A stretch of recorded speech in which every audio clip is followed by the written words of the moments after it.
Viewers, এই যে আমি একটি 6/7 পেটিকোট কাটিং করব, তাই যে ড্রয়িং করে নিয়েছি। এখানে 6 ইঞ্চি বা 5.5 ইঞ্চি বা 5 ইঞ্চি, এটা হলো কমন সূত্র এক সাইডে, আর এক সাইডে হচ্ছে 5 ইঞ্চি 5.5 ইঞ্চি। এই দাগ বরাবর ওই দাগ এখানে যে জয়েন করে দিয়েছি, এখন এই দাগ বরাবর কাটিং করে নিতে হবে। আর এই যে কোমরের কাপড় 5 ইঞ্চি 5 ইঞ্চি করে রেখে 10 ইঞ্চি নিয়েছি, আর এটা হলো ফিতার কাপড়, এগুলো কেটে বের করে নিয়েছি। এখন খুবই সহজ পদ্ধতিতে ড্রয়িং কাটিং করা হয়, যে কেউ এইভাবে ড্রয়িং দেখে কাটিং করে সেলাই করে নিতে পারবে। আমি এই যে কেটে দিচ্ছি, এই দাগ বরাবর একেবারে কেটে দেবো।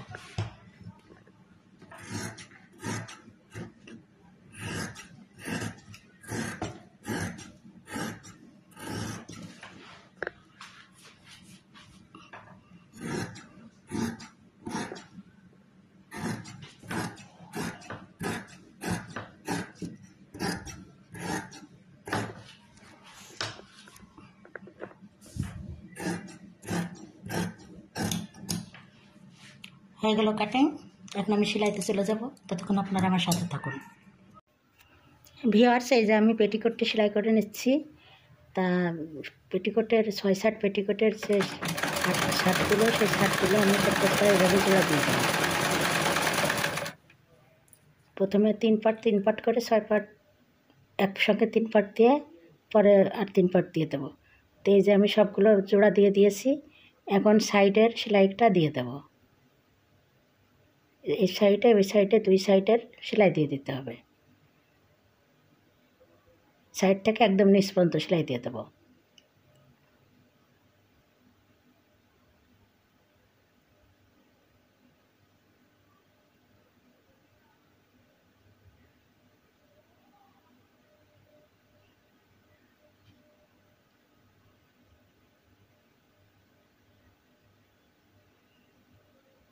এইভাবে ধরে আমি পুরোটা নিচ পর্যন্ত সেলাই দিয়ে দেবো, দিয়ে ওই পাশের সেলাইটাও দিয়ে দেবো।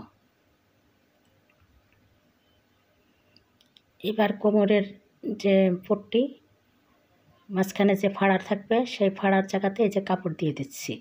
ফিতা ভরার জন্য যে একটু ফাঁকা রাখা হয়, সেটাতে একটু এই যে পট্টি দিয়ে দিচ্ছি।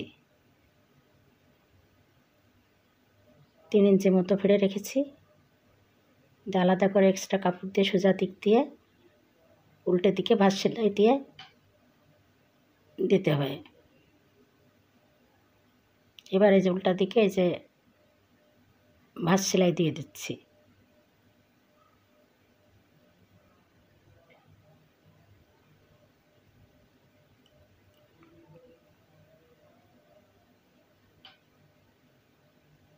ভালোভাবে মিলিয়ে সেলাই দিতে হবে, কাপড় যেন জোড়া লেগে না যায়।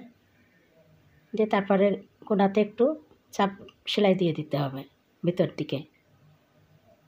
সেলাইয়ের মাঝামাঝিতে একটু চাপ দিয়ে ভাঁজ দিয়ে সেলাই দিয়ে দেবো। এখন কোমরের পট্টিটা লাগিয়ে নিচ্ছি। ফিতে ভরার জন্য যে পট্টি থাকে, সেটা সোজা দিকে উপরে রেখে তল দিকে পট্টির কাপড়টা দিয়ে দিয়েছি, দিয়ে এই যেভাবে সেলাই দিয়ে দেবো পুরোটা।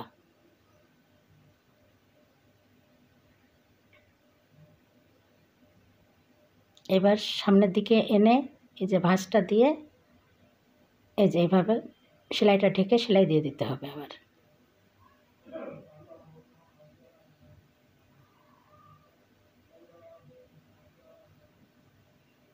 এভাবে পুরোটা সেলাই দিয়ে দেব। এখন এই সেলাইয়ের পাশ দিয়ে আর একটা চাপ সেলাই দিতে হবে। এই 1 সিকি পরিমাণ, এই যে 1 সিকি পরিমাণ সেলাই আমি দিয়ে পুরোটা সেলাই দিয়ে দেবো।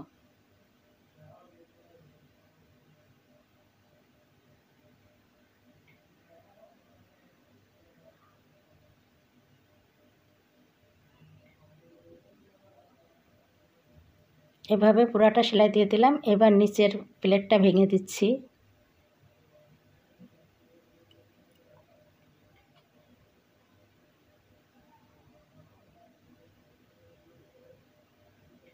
এইভাবে পুরোটা 1 ইঞ্চি মতন ভেঙে দেবো। যে পার্শ্বে আবার একটা চাপ সেলাই দিয়ে দিতে হবে। এই সেলাইটা দেওয়া হয়ে গেলে পাশে আবার আরেকটি সেলাই দিয়ে দিতে হবে। এই যে পুরোটা সেলাই দিয়ে দিয়েছি, এই সেলাইয়ের পাশ দিয়ে কোনাতে আর একটা চাপ সেলাই দিয়ে দেবো। চাপ সেলাই দিলেই আমার পেটিকোটটা সেলাই হয়ে যাবে। এখন ফিতাটা বানিয়ে নেব। তা ফিতের মাথাতে একটা ফুল দিব। তো এই যে ফিতাটা বানিয়ে নিয়েছি, এখন এই ফুলটা কিভাবে লাগাতে হবে সেটা একটু দেখিয়ে দিচ্ছি। ফিতার ভিতরে ফুলটা ভরে তারপর এই যে মুখটা বন্ধ করে দিতে হবে, আর এই যে ফুলটা এভাবে ধরে সোজা সেলাই দিয়ে দিতে হবে এদিকে।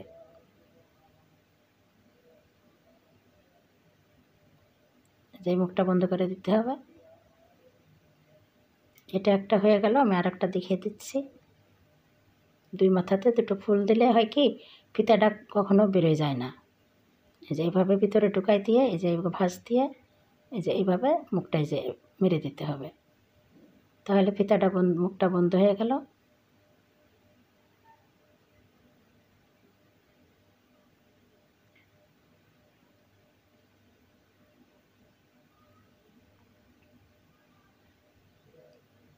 এবার ফুলের এই যে সাইডটা সেলাই দিয়ে দেবো। দেখতেও ভালো লাগে, আবার ফিতাটা সহজে বেরোয় যায় না, এই ফুলের সঙ্গে আটকে থাকে কাপড়ে।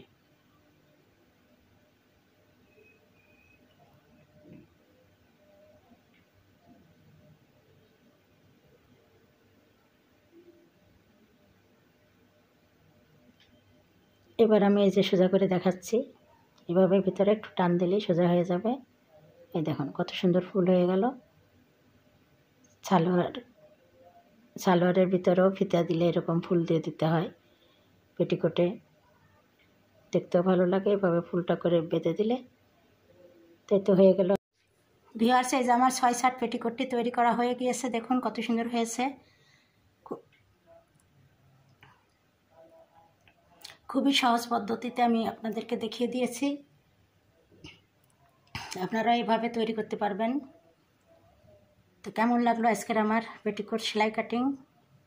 যদি ভালো লেগে থাকে তাহলে অবশ্যই আপনারা আমার চ্যানেলকে লাইক, কমেন্ট, শেয়ার ও সাবস্ক্রাইব করে আমার পাশে থাকবেন।